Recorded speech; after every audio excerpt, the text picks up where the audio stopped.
दोस्तों, आज मैं आपके साथ में एक स्टोरी शेयर करना चाहता हूँ। एक घर था, एक मल्टी स्टोरी बिल्डिंग थी। उसमें दो परिवार रहा करते थे, एक नीचे और एक ऊपर। नीचे वाले परिवार में कुल 4 मेंबर थे, ऊपर वाले परिवार में 2 लोग। और दोनों परिवार की आपस में बिल्कुल भी नहीं बनती थी। जो कपल ऊपर रहा करता था फर्स्ट फ्लोर पे, वो काफ़ी एजड था, वो काफ़ी बुजुर्ग था। उनके 4 बच्चे थे, चारों वेल सेटल्ड थे, सब बाहर थे। कोई बेंगलुरु, सूरत, कोई दिल्ली, कोई मुंबई, सब वेल पोस्टेड थे।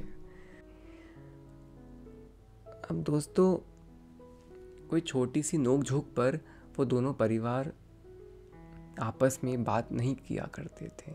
उन परिवार की आपस में बनती नहीं थी।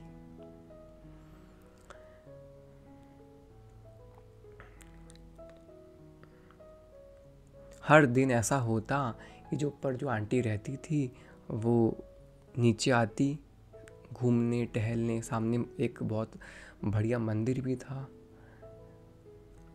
सुबह 8 बजे और शाम को 9 बजे उनका आने का टाइम बिल्कुल फिक्स था। दोनों टाइम में नीचे वाला परिवार है ना, अपने घर के अंदर ही रहता था।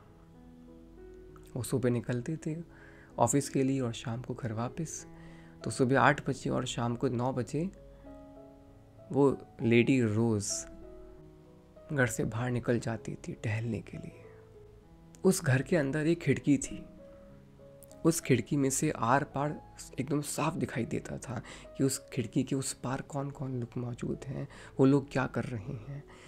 तो वो बूढ़ी अम्मा या फिर वो बूढ़ी आंटी बस एक झलक पाने के लिए एक शख्स की जो खिड़की के उस पार था, वो रोज़ सुबह 8 बजे और शाम को 8 बजे आया करती थी।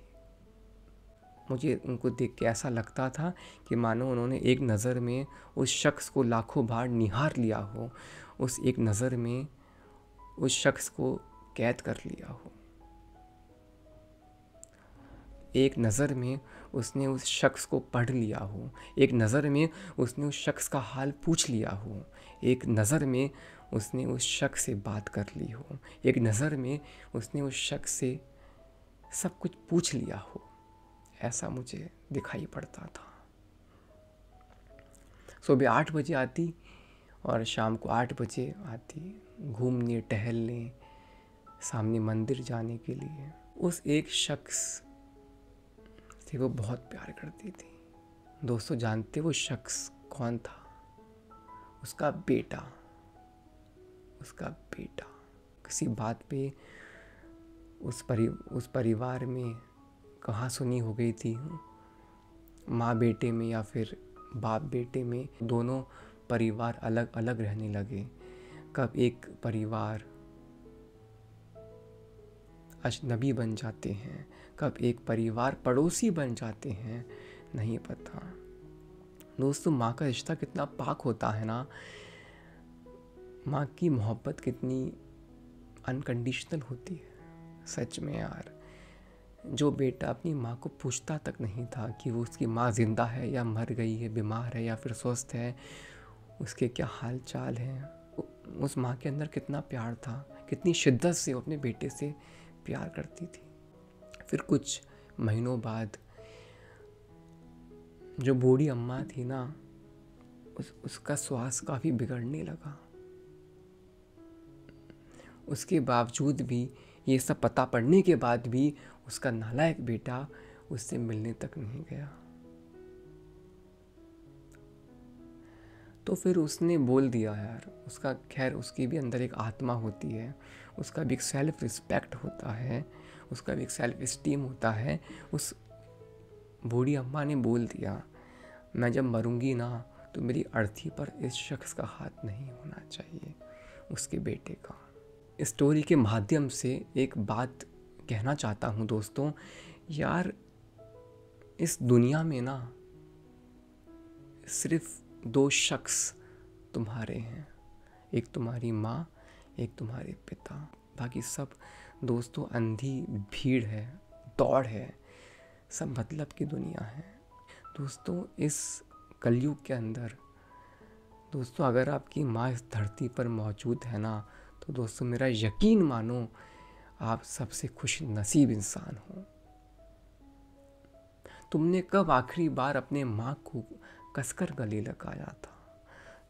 कब तुमने आखिरी बार उनसे पूछा था, माँ आपकी क्या इच्छा है, आप कहाँ घूमना चाहते हो, आप कहाँ जाना चाहते हो, आप क्या चाहते हो? कब तुमने माँ के आंसू पोंछे थे, वो आंसू जो दुनिया को दिखाई नहीं देते पर तुमको देने चाहिए थे, तुम उनके बेटे हो।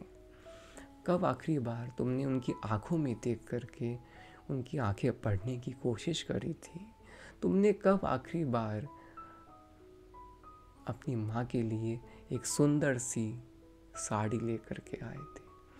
दोस्तों माँ से बेशुमार मोहब्बत किया करो, रोज़ माँ से घर पे आने के बाद उनसे बात किया करो। दोस्तों ये ज़िंदगी है ना, पल भर में निकल जाएगी, गुजर जाएगी। दोस्तों हर पल को ऐसे जियो जैसे कि तुम्हारा आखिरी हो।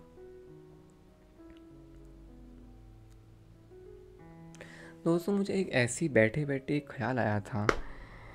अभी कुछ टाइम पहले ना मैंने मेरा फ़ोन चेंज किया था। एक दोस्त को मैंने मेरा फ़ोन बेच दिया था। तो फिर कुछ टाइम बाद वो दोस्त मेरे घर पे आया मेरा ही फ़ोन लेकर के ऐसे ही। तो मैंने उससे मेरा फ़ोन हाथ में लिया, तो उस फ़ोन के हाथ में लेते मुझे एक शख्स की याद आई। अंदर से 2 लाइन भी उमड़ के आई, 2 पंक्ति आई थी, देखना कि जो शख्स कभी हमारा था आज वो पराया हो गया।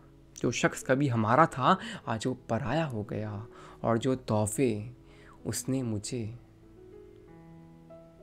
बड़े प्यार से दिए थे, आज रिश्ता टूट जाने के बाद वो सब उसका बकाया हो गया, वो सब उसका बकाया हो गया। मुझे पता है कि थोड़ा लेट आया है ये मेरा पॉडकास्ट नंबर 2, एपिसोड नंबर 2 काफ़ी लेट आया है, पर दोस्तों मैं आपसे वादा करता हूँ कि मेरा एपिसोड 3 बहुत जल्दी आएगा। थैंक यू सो मच मुझे सुनने के लिए, मुझे झेलने के लिए, इतना सब कुछ प्यार देने के लिए। थैंक यू सो मच दोस्तों। आप बस अपना ख्याल रखिएगा, because you are the most beautiful person. दोस्तों खुद से प्यार करो, अगर नहीं आता तो सीखो, पर खुद से प्यार करो दोस्तों। Thank you so much.